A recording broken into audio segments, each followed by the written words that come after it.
cette deuxième partie de comment réaliser une maquette de présentation. Sans plus de préambule, on y va. À l'aide d'un papier de verre fin, pour finir, on va un peu arranger nos coupes. Bien, une fois que vous avez poncé, vous pouvez attaquer la peinture. Et alors, pour cela, il vous faut la règle en fer. Enfin, la règle que vous voudrez, mais c'est pas la peine de salir toutes les règles. Alors, c'est les parties qui se voient. Sur les parties qui se voient, vous avez intérêt à être un peu précis de manière à ne pas faire ce que votre soit droit.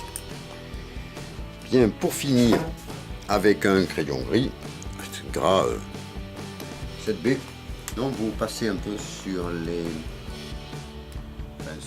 pour obtenir quelque chose de plus brique, non, vous voyez, vous passez un peu, c'est pas la peine, non, il ne faut pas insister, c'est juste un peu, mais bon, si le crayon est gras, ça va.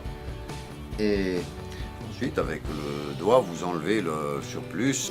Ce genre de truc, vous pouvez également l'acheter tout fait dans un, comment vous dites, un truc de modèle réduit. Bon, il y en a à diverses échelles et plus ou moins bien limitées. Avec votre Posca, bon voilà, on va essayer de faire des traits, des briques. Voilà. Je ne sais pas si ça vous... Est-ce que ça vous semble de la brique? Bon, d'abord, voilà. Bon, peut-être c'est un peu foncé, peut-être il n'est pas assez orange. D'accord, d'accord. C'est possible aussi, bon, je sais pas, oui, tu verras. Oui, hein, peut-être, bon, mais je sais pas. Je vous rappelle que je ne suis pas maquettiste non plus, hein, je suis juste un gars qui fait des maquettes de temps en temps et qui essaie de, comme vous, donc voilà, des idées, des trucs dont vous pouvez avoir plus ou moins l'habitude. Alors bon, maintenant je vais vous laisser parce que moi je vais faire le reste du balcon, vous voyez. Et quand on aura tout, on passera au collage. Voilà. Et alors on va continuer par le collage. Bon, moi j'ai choisi le pistolet à colle parce qu'on ne va pas y passer la nuit non plus. Mais enfin, vous pouvez utiliser de la colle scotch et de la colle, bien encore, de la colle, je ne sais pas, de la colle pour maquette éventuellement. Vous pouvez aussi, oui, bien sûr. Enfin, je sais pas moi, c'est à vous de voir. Là, moi, je suis un peu pressé, alors je vais faire ça. Disons, la colle scotch, là, a une tendance à... Bon, seulement vous, ensuite, il vous faut le tenir d'une façon ou d'une autre. Là, on va faire avec de la colle à chaud, hein, on va voir. Quand tu veux, voilà, hop, c'est pas la peine d'en mettre beaucoup, hein, c'est... Mais peut-être... le pistolet c'est un peu affolé. Bon. Voilà, c'est juste pour le faire tenir, hein, c'est pas... C'est à refroidir, et voilà, hein, vous voyez, c'est pas... Après vous enlevez les petits machins de colle, là c'est parce qu'on est pressé que c'est une représentation.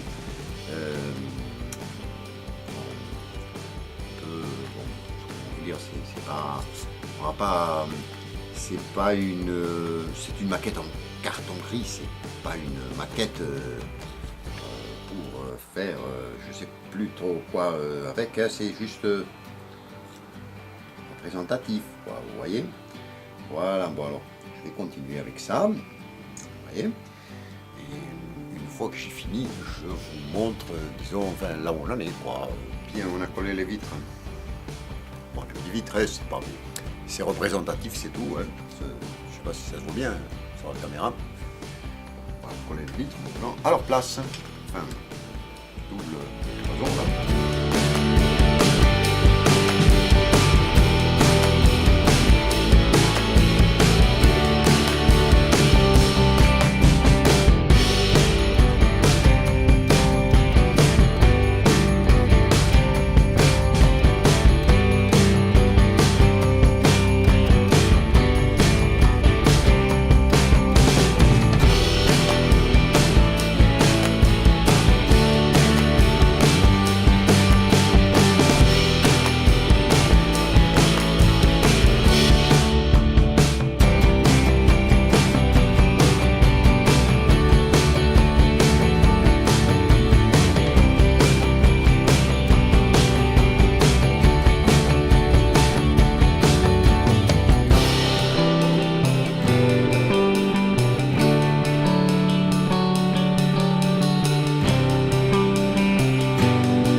sèche. À 1 mètre du sol, nous allons mettre des poignées aux portes, afin que ça ressemble à des portes. Hein? Voilà les clous. Bon, ce sont des petits clous, il faut les recouper ensuite. Tous les clous à toutes les portes. À la porte d'entrée, on le mettra plutôt au milieu, un peu comme en Espagne. Vous voyez, si vous avez déjà vu, qu'il y a une poignée à l'extérieur des portes. Si vous avez du mal, vous pouvez utiliser un poinçon pour marquer votre trou. Voilà, vous allez voir, comme cela. Voilà, alors j'ai fini de mettre les clous, ensuite on colle. Bien, maintenant vous pouvez coller. Alors, le bocal, vous allez un peu enlever avec un cutter ou un rabot, afin que si votre colle déborde un peu, cela ne se colle pas au bois. Alors de la colle, il faut pas, c'est pas la peine d'en mettre beaucoup. Il faut faire attention que ça ne déborde pas trop. Et hop.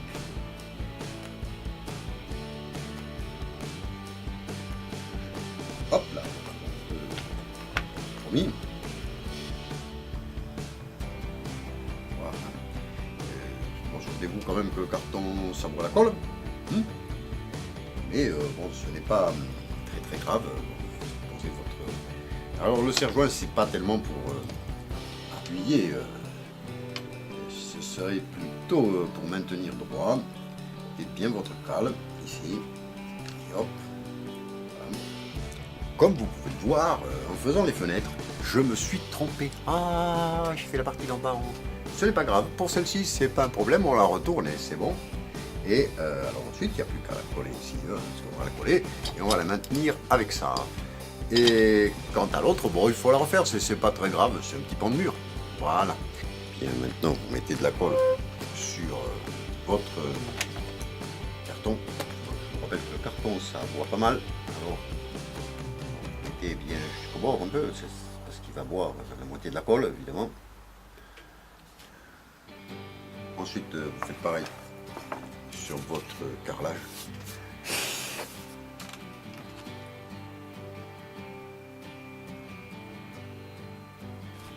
Le carton, vous alignez plus ou moins très correctement et hop. Comme vous avez prévu un peu large, vous n'aurez pas de problème normalement.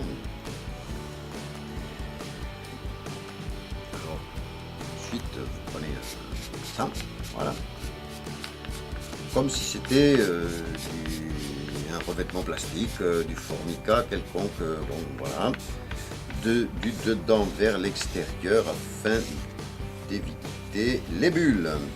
Vous vérifiez avec votre équerre éventuellement. Voilà.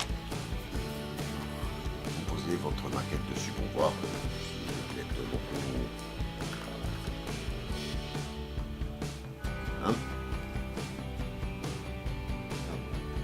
Bon, vérifiez votre trait, alors vous n'avez pas trop de problème. Et avec votre équerre, vérifiez également que votre maquette soit bien alignée d'un côté, de l'autre. Commencez afin de pouvoir le fixer ensuite.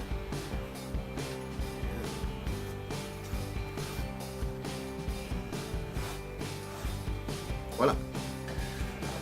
Nous allons marquer le pourtour avec un poinçon, vous voyez, un poinçon normal, puisque bon, ça vous n'allez pas faire à la perceuse, hein, c'est pas, non, c'est pas obligé, c'est à la Dremel ou je sais pas quoi, mais en tout cas, c'est de bien marquer le pourtour, peu à peu, pour commencer à le fixer, disons, pour que votre maquette ait un meilleur support.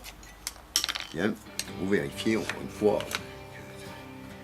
Il faudra qu'on se fabrique à l'avenir. Vous voyez, si vous comptez faire beaucoup de maquettes, des ça, mais en petit.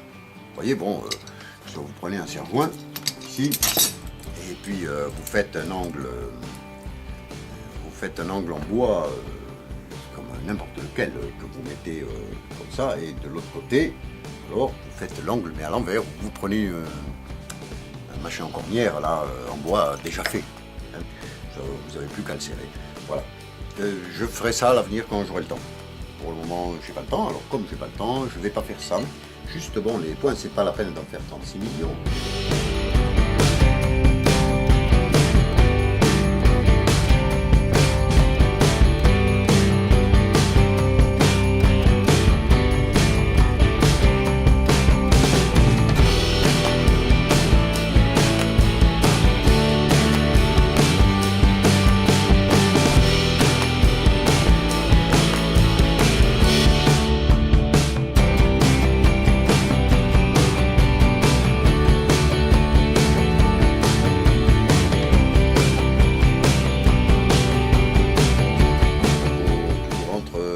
Dans le carton sans écrabouiller le carton, parce que l'idée c'est ça surtout, c'est de ne pas écrabouiller le carton. Voilà, alors une fois que vous en avez un, vous voyez qu'il n'a pas traversé tout ça, vous faites les autres. Bien, il ne me reste plus qu'à vous dire au revoir. J'espère que ça vous a plu. En même temps, je vous montre la fin de la maquette, ce que ça doit donner, petite photo de cette maquette. C'est ce que vous devez présenter à votre client, en gros, si vous voulez bien qu'il voit les volumes, les espaces, comment ça va se présenter. Vous n'êtes pas obligé de mettre les petits tableaux au mur ou de montrer les chiottes ou ce que vous voudrez. Non, c'est pas la peine, hein. C'est une maquette de présentation. Évidemment, si votre client il veut un truc un peu plus concret, bon ben, je sais pas, vous verrez bien ce que vous lui chiffrez à la fin. Alors, n'oubliez pas de vous souscrire à la chaîne, de me laisser un like, hein, si ça vous a vraiment intéressé, alors que vous voulez voir d'autres vidéos dans ce style, un peu rock'n'roll, vous cliquez sur la petite clochette. Quant à moi, je vous dis ciao ciao et à la prochaine. Ciao ciao.